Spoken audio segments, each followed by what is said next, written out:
Hello साथीभाइहरू, आज चाहिँ म कति दिन बाद चाहिँ घर आएको थिएँ होइन। अन्त आज चाहिँ चिकन करी बनाउँछु भनेर चाहिँ मासु चाहिँ मैले पहिल्यै किनेर ल्याएको थिएँ होइन। अन्त आज चाहिँ म चिकन करी बनाएको चाहिँ तपाईँहरूसँग पनि सेयर गर्छु है त।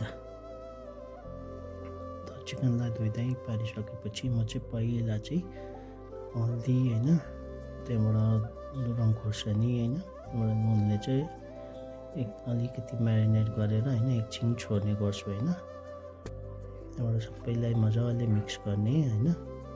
मिक्स गरेपछि एकछिनको लागि छोडिदिनु होइन, त्यतिकै।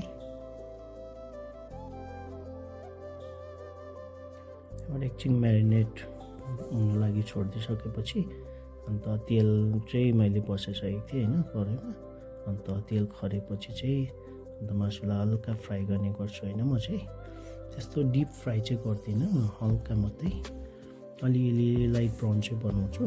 किनभने अब पछि ग्रेभी बनाउँदाखेरि चाहिँ त्यसमा चाहिँ मजाले रस भित्रैसम्म पसोस् भन्ने गर्छु क्या। अन्त यता चिकन फ्राई भइन्जेलसम्म चाहिँ मैले यता प्याज टमाटर चाहिँ होइन काटिसकेँ होइन।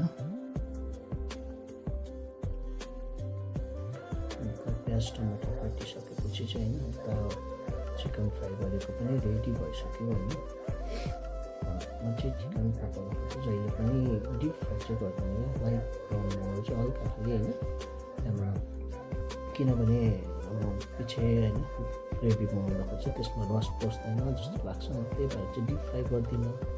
अन्त कराईमा त्यही अलिकति फ्राई गरेको तेल उब्रेको थियो, अनि त्यसमै चाहिँ त्यो काटेको प्याज होइन हालेर चाहिँ अन्त एकछिन चलाउने होइन।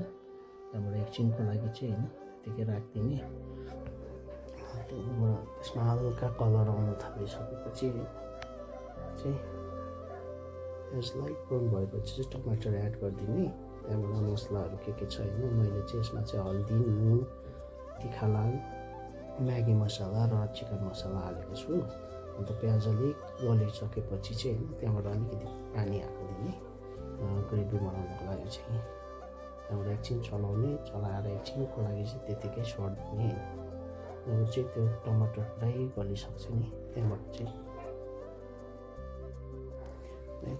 लगभग चिकन करी चाहिँ रेडी भइसक्यो होइन।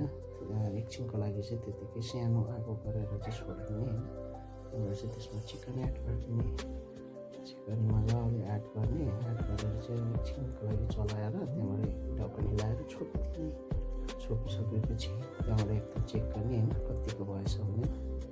त्यहाँबाट यतिको चाहिँ हुनुपर्छ होइन, जहिले पनि पकाउँदा चाहिँ तपाईँले पनि देख्न सक्नुहुन्छ है।